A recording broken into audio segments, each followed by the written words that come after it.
বাংলাদেশে সত্যিকার গণতন্ত্র আনবার পথে যে উদ্যোগ গ্রহণ করেছিল সেখান থেকে পিছিয়ে চলে যায়।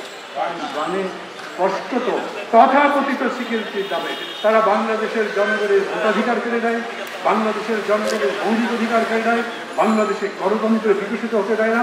15 বছর ধরে গায়ের জোরে একটা সরকার ক্ষমতায় বসে আছে, তাতেই রাজবার ঠিক করে।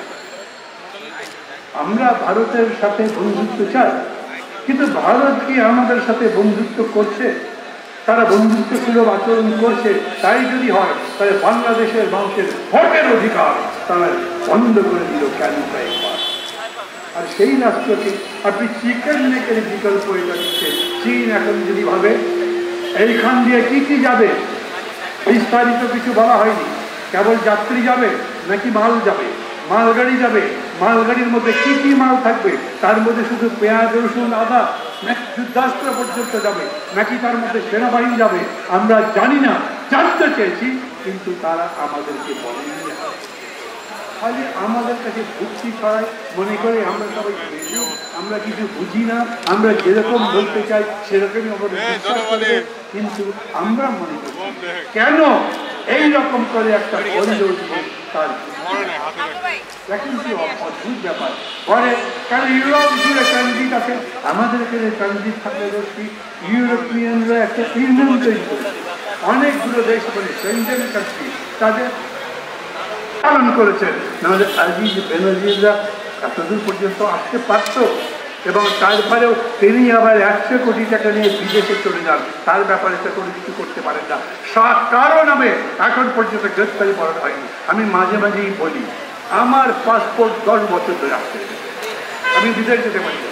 চিকিৎসার কারণে মেডিকেল বোর্ড আমাকে পরামর্শ দিচ্ছে, আমাকে যেতে দেয় না। বিভিন্ন মহল থেকে বলেছে আজিজ বেনজির ভবন যেন দুষ্কৃতিকারীদের দুর্নীতিবাজদের পাসপোর্ট জব্দ করা হলো না। কত নির্লজ্জ বলে বিদেশ যেতে তো তাদের নিষেধাজ্ঞা দেয়, নিষেধাজ্ঞা দিলেন না কেন? অন্যদের নামে নিষেধাজ্ঞা দেয়। আমাদের কেউ যদি বাইরে যেতে চায়, আমি কিংবা বিরোধী দলের কেউ, তাহলে ইমিগ্রেশন ব্যাপারে 2 ঘন্টা আটকে রাখে। ওদের আটকে রেখেছেন তাও তো জানি না বেনজির কোন দিকে গেল, কোন রুটে, কোন ফ্লাইটে ইমিগ্রেশন এখন পর্যন্ত সে তথ্য দিতে পারলো না কেন?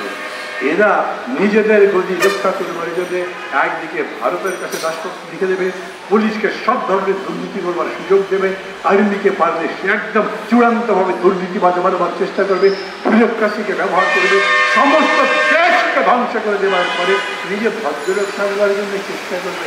আমাদের প্রধানমন্ত্রী কিন্তু হিসাবে করতে নাই।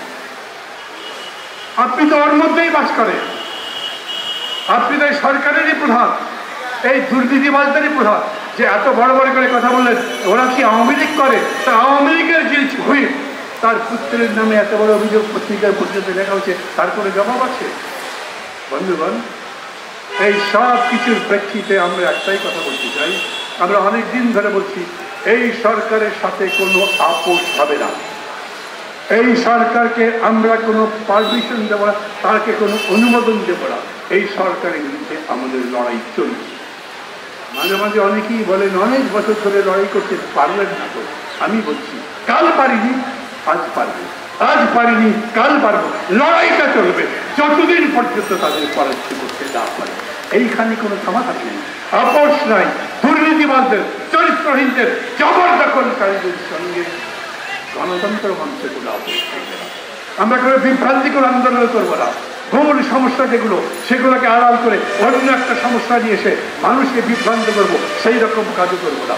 আমরা সুনির্দিষ্ট একটা কর্মসূচির ভিত্তিতে মত পথ নির্ধারণ করি আন্দোলন গড়ে তোলবার চেষ্টা করছি, এবং আমরা মনে করি আমরা আমাদের পথ